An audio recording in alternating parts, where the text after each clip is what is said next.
बिस्मिल्लाहिर्रहमानिर्रहीम। मेरा नाम डॉक्टर ज़ुबैर खालिद है, चाइल्ड स्पेशलिस्ट। अगर आपका बच्चा कई कई दिन तक पखाना नहीं करता, अगर करता भी है तो सारा दिन सख्त पखाना करता रहता है थोड़ा थोड़ा और बहुत ज़्यादा रोता है, और आप मुख्तलिफ़ दवाइयाँ कब्ज़ की दे दे के परेशान हैं और आपका बच्चा ठीक नहीं हो रहा, तो ये वीडियो आपके लिए है। ऐसी तमाम वीडियोज़ के लिए अगर आपने ये चैनल सब्सक्राइब नहीं किया हुआ तो इस चैनल को सब्सक्राइब कर लें और बाकी पेरेंट्स के साथ भी इसको शेयर करें। कब्ज़ के मसले को हम एज ग्रुप के साथ लेके चलेंगे। मुख्तलिफ़ एज ग्रुप्स में कब्ज़ के जो मसले होते हैं वो डिफरेंट होते हैं। जैसे नौज़ायदा बच्चा है, पहले दिन से लेके 5 महीने तक और मसले मसाइल होते हैं। फिर जैसे नरम ग़िज़ा शुरू हो जाती है, 2 साल तक के लिए कब्ज़ में मसले मसाइल और आ रहे होते हैं। फिर 2 साल से जब बच्चे बड़े हो जाते हैं तो उनमें कब्ज़ की और वजूहात होती हैं। तो हम इस सारे एज ग्रुप्स को अलग-अलग करके डिस्कस करते हैं कि इस एज ग्रुप में कौन सा मसला आपके बच्चे के साथ हो सकता है। पहले डिस्कस करते हैं नौज़ायदा बच्चे जो होते हैं। अक्सर हम पेरेंट्स तीसरे चौथे दिन, 5वें दिन, 8वें दिन लेके आ जाते हैं कि बच्चा माँ के दूध पे है और बच्चे को कब्ज़ हो गई है। ये जो है एक एज ग्रुप है नौज़ायदा से लेके 5 महीने तक। इसमें जो कब्ज़ के मसले मसाइल हैं वो इस वजूहात से होते हैं। सबसे पहले है कि माँ के दूध वाले बच्चे जो होते हैं, ज़्यादातर कब्ज़ के मसले मसाइल माँ के दूध वाले बच्चों में होते हैं।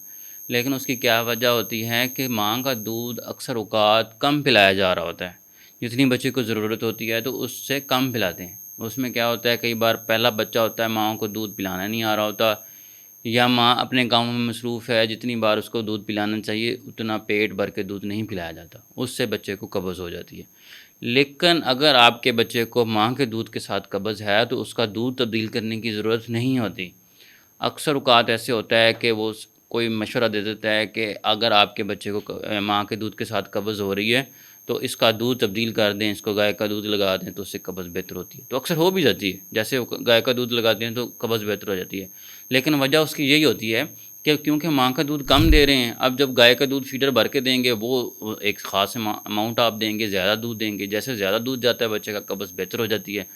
तो अब वो पेरेंट्स को लगता है, माँ को लगता है कि शायद मेरे दूध की वजह से कब्ज़ हो रही थी। तो दूध कब्ज़ नहीं कर रहा होता, कम मिकदार जो आप दे रहे हैं, जितना बच्चे को पिलाना चाहिए उतना बच्चा नहीं पी पा रहा, या बच्चे के मसले हैं कि बच्चा चूस नहीं पा रहा, या माँ के मसले हैं कि उसको पिलाना नहीं आ रहा, कामों में मसरूफ़ रहती है, तो उस वजह से कब्ज़ हो जाती है।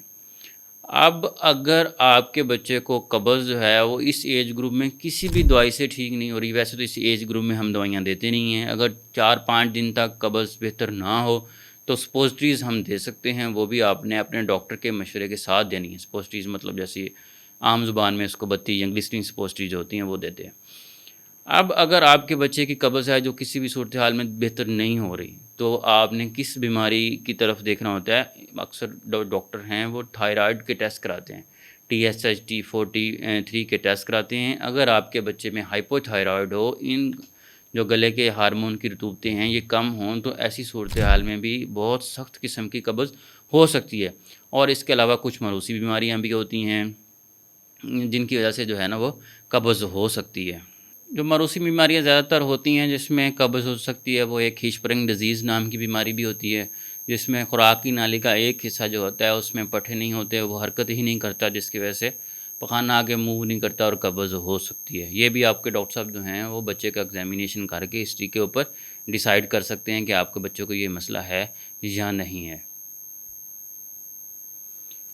तो अगर आपके इस एज ग्रुप के बच्चे के साथ मसला है तो दूध की मिकदार को बढ़ा दें, बहुत ज़्यादा दवाइयाँ ना दें। और एक और जो मेन रीज़न होती है वो ये होती है कि माँ के दूध के अलावा बाकी चीज़ें दे रहे होते हैं, जैसा कि अरक, शहद, गुट्टी, ग्राई वाटर, नौनहाल, विगोरीन, सादा पानी पिला रहे होते हैं, नेस्ले वाला पानी कोई भी दे रहे होते हैं इस एज ग्रुप में। ये सारी चीज़ें भी कई बार बच्चे को हज़म नहीं हो रही होती हैं और वो बच्चा कब्ज़ का शिकार हो रहा होता है। तो पहले 5-6 महीनों में इनमें से कोई चीज़ भी आपने नहीं देनी, सिर्फ़ और सिर्फ़ दूध पिलाना है। अगर फार्मूला मिल्क दे रहे हैं और आपके बच्चे को कब्ज़ है तो उसमें अक्सर बनाने का तरीका गलत होता है कि 1 औंस में 1 चम्मच डालना होता है, तो यहाँ कम डाल रहे होते हैं या ज़्यादा डाल रहे होते हैं, उस सूरत हाल में भी आपके बच्चे को कब्ज़ हो जाती है। और अगर आपके बच्चे को किसी एक ख़ास फार्मूला मिल्क से कब्ज़ हो रही है, आप बना भी सही रहे हैं, तो आप उसको तब्दील भी कर सकते हैं। अक्सर औक़ात हम देखते हैं कि जब हम उनको तब्दील करके दूसरा फार्मूला मिल्क लिख के देते हैं तो उससे कब्ज़ बेहतर हो जाती है। गाय का दूध आपने हरगिज़ किसी भी सूरत हाल में इस एज ग्रुप में नहीं पिलाना। دوسرا ایج گروپ ہم ڈسکس کرتے ہیں 5 منتھ سے لے کے 2 سال کی عمر تک. اب جیسا کہ میں نے پہلے بتایا کہ 5 منتھس اور 6 منتھس کے قریب ہم بچے کو نرم غذا شروع کروا دیتے ہیں. اب اکثر پیرنٹس جو ہے وہ نرم غذا شروع کروانے میں تاخیر کر دیتے ہیں، دیر کر دیتے ہیں، نرم غذا ہی شروع نہیں کرواتے. تو اس میں کیا ہوتا ہے کہ صرف دودھ پہ رکھتے ہیں. اس عمر میں آپ نے دودھ کی مقدار آہستہ آہستہ کم کرتے جانا ہے اور خوراک کی مقدار آہستہ آہستہ بڑھاتے جانا ہے. اگر آپ زیادہ دودھ پلاتے رہیں گے تو بچے کو قبض ہو جائے گی. اگر آپ بچے کو زیادہ دودھ پلائیں گے تو اگر وہ سارا دودھ ہضم ہو جائے گا، جذب ہو جائے گا تو قبض ہو جائے گی. اگر بچہ اتنا زیادہ لیکٹوز ہضم نہیں کر پائے گا تو موشن لگ جائیں گے. تو زیادہ دودھ پلانے والے بچوں کو دونوں مسئلے ہو سکتے ہیں، قبض بھی ہو سکتی ہے اور موشن بھی لگ سکتے ہیں. اگر آپ اپنے بچے کو خوراک شروع کروا لیتے ہیں اور خوراک میں بیکری والی آئٹمز زیادہ دیتے ہیں، جیسے بسکٹ ہو گیا، بریڈ، وائٹ بریڈ ہو گئی اور ایسی چیزیں، فاسٹ فوڈ ہو گیا، اس طرح کی چیزیں آپ زیادہ دے رہے ہیں، ان میں فائبر کی مقدار کم ہوتی ہے، اس وجہ سے بھی بچے کو قبض ہو سکتی ہے.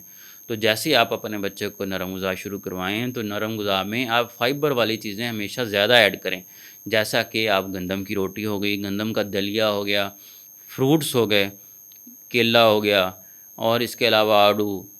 یہ چیزیں آپ اپنے بچے میں شامل کریں. تو 5 منتھ سے 2 سال کے بچوں میں اکثر اوقات یہی ہے کہ ان میں فائبر کی مقدار اچھی نہیں ہوتی، جس کی وجہ سے بچے کو قبض ہو رہی ہوتی ہے. اگر آپ کے بچے کو قبض ہو رہی ہے اس ایج گروپ میں تو آپ اپنے بچے کو جوسز پلائیں. گھر میں بنا کے جوس بھی دے سکتے ہیں، جیسے آلو بخارا کا، یا اس کے علاوہ سیب کا جوس دے سکتے ہیں. تو اس میں فرکٹوز کی مقدار زیادہ ہوتی ہے، اس سے بھی بچے کی قبض جو ہے وہ بہتر ہو جاتی ہے. اور اس ایج گروپ میں آپ نے بچے کو خوراک کے ساتھ پانی بھی دینا ہوتا ہے. تو اکثر جو ہے وہ بچے خود سے پانی نہیں پی رہے ہوتے اور پیرنٹس بھی اتنا خیال نہیں کر رہے ہوتے. جب پانی کی مقدار کم ہوتی ہے تو اس صورتحال میں بھی قبض ہو جاتی ہے. تیسرا اور آخری جو ہے وہ ہم ایج گروپ ڈسکس کرتے ہیں. 2 سال سے 6 سال 7 سال کے بچے ہمارے پاس آتے ہیں کہ قبض کا شکار ہے. اس ایج گروپ میں سب سے جو کامن مسئلہ ہے وہ اس بیماری کو ہم کہتے ہیں فنکشنل کانسٹیپیشن.